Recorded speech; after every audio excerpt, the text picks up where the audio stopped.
तर लातूर किनगाव अहमदपूर मुख्यमंत्री देवेंद्र फडणवीस हे गणबोटेंच्या घरी दाखल झालेले आपण ही दृश्य बघतोय।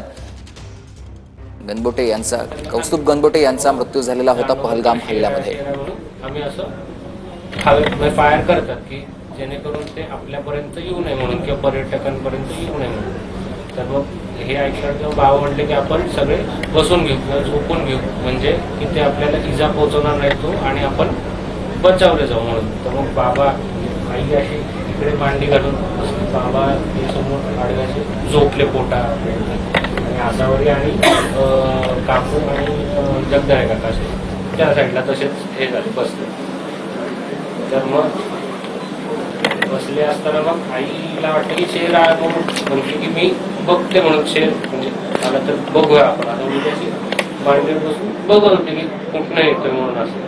तर तेवढ्यातच आईच्या मागून तो एक त्यातला आतंकवादी आला म्हणजे मागं येऊन थांबला म्हणजे मागून थांबला। तर मग आसावरी म्हणायला लागली की मला मारायचं नाही म्हणून नाही का मला मारायचं नाही। तर मग आईने ऐकलं आईला वाटलं की असं काही म्हणायला लागलं म्हणून मग तिने मागं आईने म्हणून बघितलं तो जस्ट मागेच त्यांनी जगदाळे काकांना त्यांनी बोलून घेतलं आणि ते पाया वगैरे पडत होते। जगदाळे काका त्याला विना नाही करत तू मला मारू नकोस तू जे म्हणशील ते करेन निवडलं मारून आमचं बोलणं करण्यासाठी तयार आणि सगळं असा प्रकार केला की जगदाळे काकांचंही ऐकलं नाही। त्यांनी त्यांना सरळ डोक्यात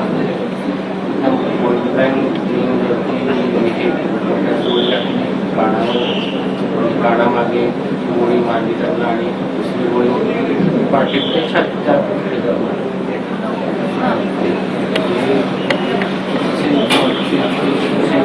जमिनीवरती झाली। तर त्याच्या पुढं तो आला आणि बाबांना त्यांनी डायरेक्ट गोळी काढली तर ती त्यांना म्हणजे डोळ्यात लागली तर त्यांच्यामध्ये डोळा असा बाहेर पडला त्यांच्या समोर या डिस्टन्सवरतीच ते झालं। म्हणजे त्यांचा आवाज पण थोडासा श्वास चालू होता त्यांना असं मारलं कोणी आपण तर आवाज काहीच नाही करता श्वास थोडासा जोरात चालू होता पण माइंड जी आहे आली आता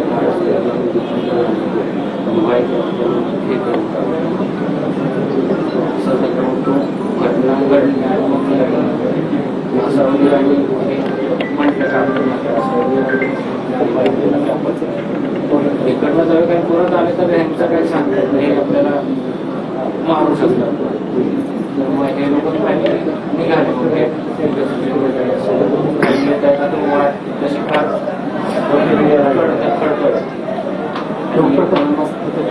चिखलात उतरले काकू पण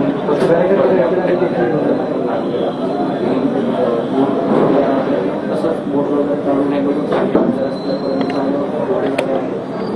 घोडेवाल्यांनी मग यांना थोडं खाली घेऊन गेले मग यांना खाली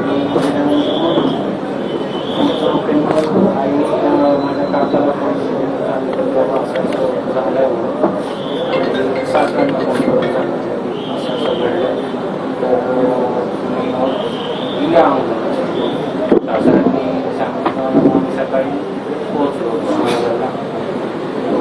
रेड हाऊसमध्ये श्रीनगर रेड हाऊस हॉस्पिटलमध्ये 27 बॉडीज होत्या ठेवलेल्या वुडन कॉफीमध्ये तिकडच्या शासनाने बोलवलं मला शासनाला आयडेंटिफिकेशन बघितलं अवस्था बघितली लागते जगदाळे काकांची बघवत नव्हतं त्यांच्याकडे की एवढं वडिलांचं त्या ह्याच्यावरती सगळं कव्हर केलेलं होतं कारण ते काहीच लावलं जगदाळे काकांना तर म्हणजे त्यांचं काय सांगतो वरती सगळे पूर्ण गाईडलाईन्स होते।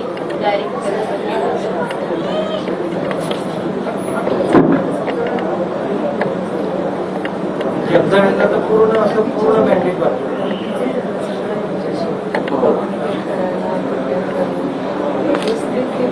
आणि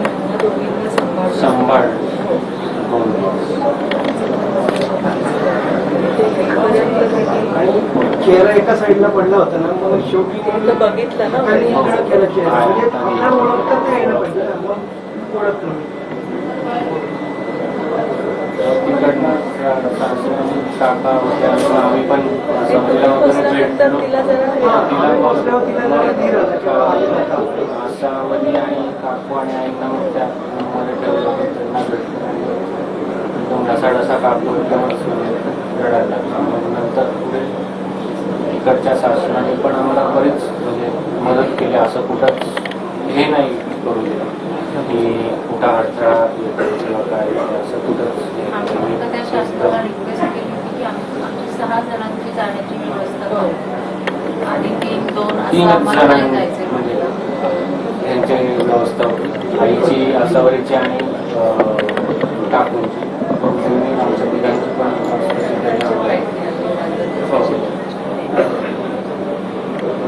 तिकडं व्यवस्थित सगळं आम्हाला प्रॉब्लेम म्हणजे जे काही असेल ते व्यवस्थित आम्हाला सहकार्य केलं, असं एकच वाटू दिलं नाही की नव्हते मिळाले त्यांनी केलं.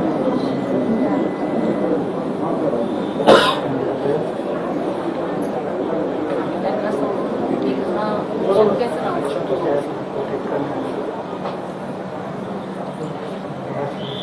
दिल्लीला सुद्धा विमानामध्ये आम्हाला घ्यायला आले होते, चला त्यांनी फॉर्मॅलिटीचे पेपर वगैरे पण खूप स्टार्ट करून पाठवले. हो, त्यांनी ते करून घेतलं, त्यांनी साईन दिली शासनाने आणि त्यांनी पटपट ते सगळे करून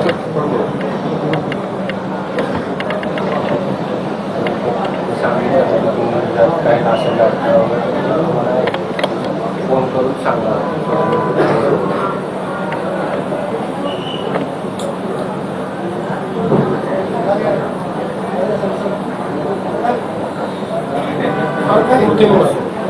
म्हणजे जेवढे काही ते बघितले तेवढ्या त्यांनी असं एखादाही नाही केलं की पाठीत किंवा कोणाला कुठे असं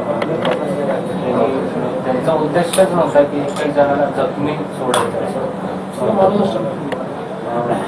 आम्ही ज्यावेळेस ते सगळे बाकीचे पण कुटुंब होते आमच्यासोबत तिकडे, त्यातले ते 10 वर्षाचा तो मुलगा त्या वडिलांना आला, तो माझ्यासमोरच होता. त्याचा तो सांगत होता ज्यावेळेस, तर मला पण एवढं हे होत होतं की तो त्यांनी या परिस्थितीत ते सगळं पाहिलं, तो थरथर कापत होता.